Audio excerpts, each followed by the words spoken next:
In Nigeria, governors of the 17 states in the southern part of the country yesterday rose from a crucial meeting in Asaba, the Delta State capital, with a resolution to ban open grazing of cattle by nomadic herdsmen anywhere in the region. The governors also called on President Muhammadu Buhari to urgently convoke a national dialogue. Arise correspondent Jemima Boloko has more.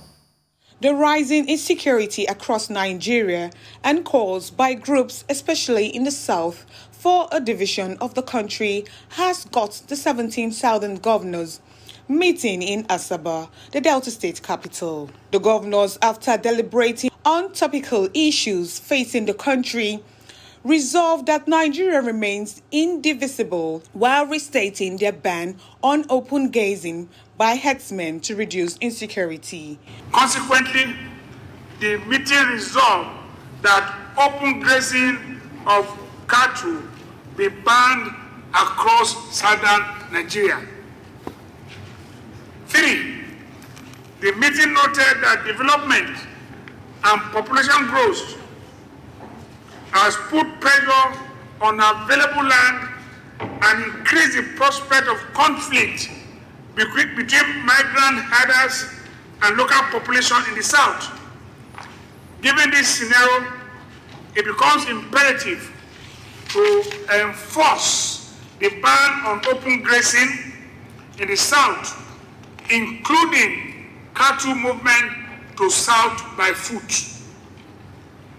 The meeting recommended that the federal government should support willing states to develop alternative and modern livestock management system. The Southwest, the South-South and the Southeast governors also resolved that the country's progress requires that urgent and bold steps be taken to immediately restructure the Nigerian Federation to allow for the state police and a review of the revenue allocation formula in favor of states among the evolution of other powers. That the progress of the nation requires that urgent and bold steps be taken to restructure the Nigerian Federation, leading to the evolution of state police, review of revenue formula in favor of subnationals, and creation of other institutions which legitimately advance our commitment to and practice of true federalism. The meeting recommended that in view of the widespread agitation among our various peoples for greater inclusiveness in existing governance arrangement, the federal government should convoke a national dialogue as a matter of urgency. The Southern Governors meeting also expressed concern over the economic implication of another COVID-19 lockdown on the country, while suggesting greater coordination and cooperation between states and the federal government to deal with the pandemic. Jemima Boloko, Arise News, Delta.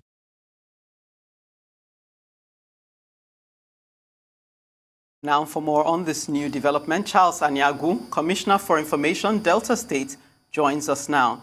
Good to have you, Commissioner. Now, some would say, was it as easy as just banning... Thanks for having me. Good afternoon. So I'll start again. Some would say, was it as easy as just banning open grazing? But then perhaps it's not so easy. What would be the follow-up? If you ban open grazing, what would you then do to provide for an alternative?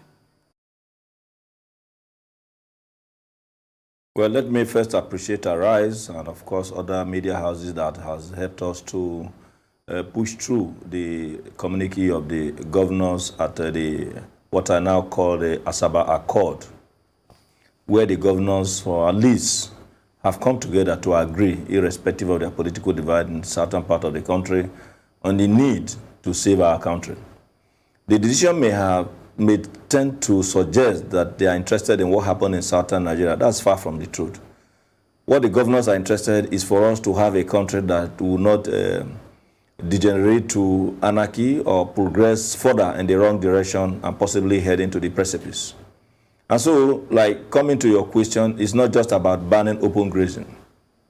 When you at traveling on a route and eventually come across a log of wood that somehow serves as barricade or several logs, what you need to do is to first of all remove the one on top for you to now possibly attempt the ones below and then have your way to wherever is your destination.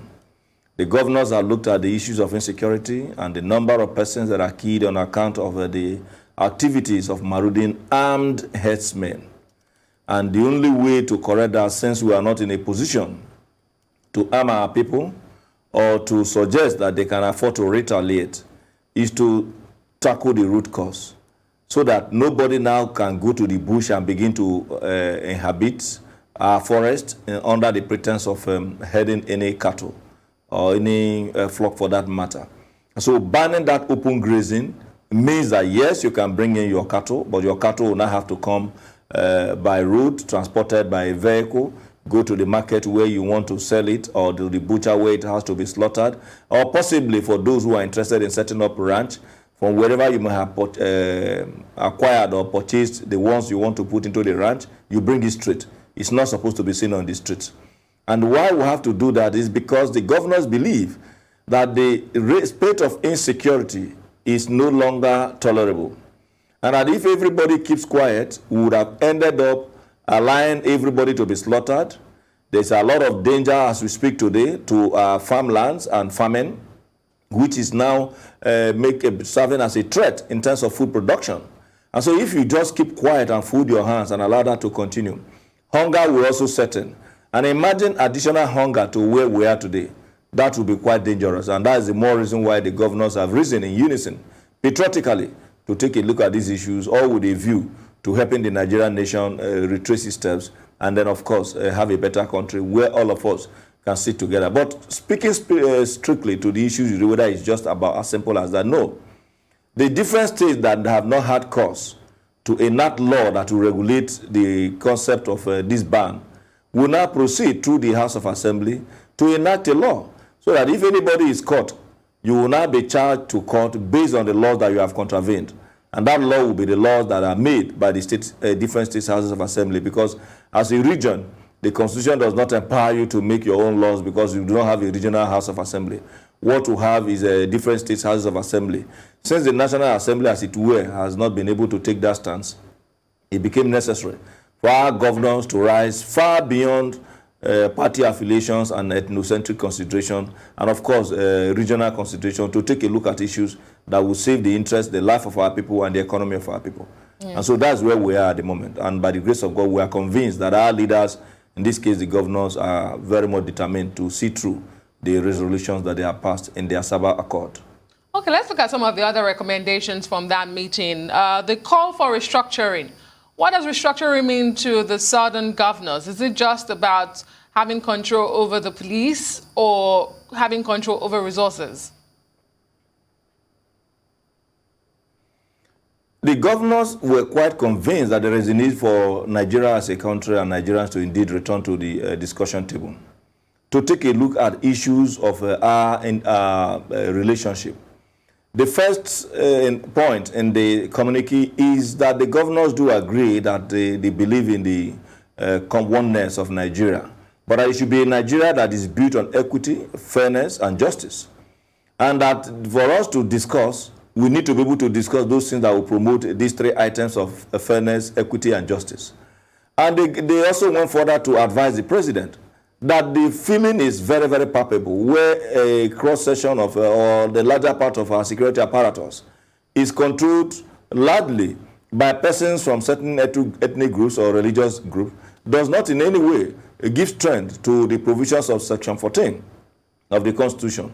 And that anything that negates the federal character principle will, to a very large extent, undermine the commitment of other members of the Federation. And the governors are very much aware that the only way you can have a total buy-in of all Nigerians is to make them feel that they are also loved, that they are also acknowledged in the federation called Nigeria, and that the president is in a better position to integrate every other part of the country, rather than what we have at the moment, where many believe that the president tend not to have carried everybody along. And so the issue of coming to the table is to discuss those things that binds us together and how we can indeed exist side by side with our brothers and sisters in the north, who have also to a very large extent contributed to the development of our country. Our governors, the 17 of them in the south, are quite convinced that a cooperation beyond what's happening in the south, to also include those who are in the northern part of the country, will largely enable us have a much more developed country. And that the best way to do that is to ensure that everybody feels comfortable when discussing the country. And that everybody feels comfortable when issues that have to do with development or the economic advancement of the country is being discussed. They are disturbed that over time, they seem to have been a form of degeneration to some form of ethnocentric values, who does not in any way support our oneness. And that the best way to come about, to bring about the unity, the development, and the commonality of our people as a country is for everybody to have faith in our country. And that the only thing that can promote that faith is the spirit of fairness, the spirit of justice, and of course, the spirit of equity. And that's what the governors are saying with respect to the issue of having to restructure. And if you restructure along that line, fairness will mean that every state is able to bring something to the table. Fairness means that you are able to also develop according to your own pace. Fairness means that you are also able to compete very, very favorably and without any hindrance or anybody having to. Imagine going into a boxing ring and then somebody ties somebody's hand and allow the other person to deliver the jabs the way he or she likes. You know that you already know who is going to have more of the punches. Okay. And what the Southern governor are saying is that let everybody have a fair ground on which we can compete and then develop as a country. Okay, Commissioner, in the spirit of fairness, equity, and justice, and dialogue being a key way to arrive at that, has there been any dialogue with the Fulani indigents, the herders, to ascertain whether they are happy with the set of circumstances that will largely affect them? Because some have argued that up to 15 million Igbos reside, and double that amount reside in the north, where this kind of a resolution to be replicated in the north, it would not favor us as a nation. I wouldn't know what that means. Don't forget, in the course of this discussion on the deliberation, the governors never mentioned the issue of a particular ethnic group. The governors didn't want to reduce the discussion to name calling. They wanted to look at what the issues are. And the issues are the issues of security, the issues of what have triggered the level of insecurity in the country and how we can tackle it, the issue of economic emancipation of our people, the issue of growth and patriotism of all Nigerians, not even only those in the region. I want to say that the entire Nigeria need to be very grateful to these 17 governors. And why do I say so? You recall that even long before now, we had three pillars, three strong men who had sway in the administration of our country even before independence. You talk of Ahmadu Bello, you talk of Zik, the great Zik of Africa, and of course, Obafemi Awolowo. Even in time past, it was not even easy for those who belong to we call the Awoist, and then those who are, you talk about Zikism, to even come together to agree, even as Southerners. But today, these 17 governors have come to show that indeed they can unite, irrespective of whatever political group they belong. Right. They are not asking anybody to move back to their part of the region. They didn't say so. Delta State. Thank you so much for being on the show. Much appreciated.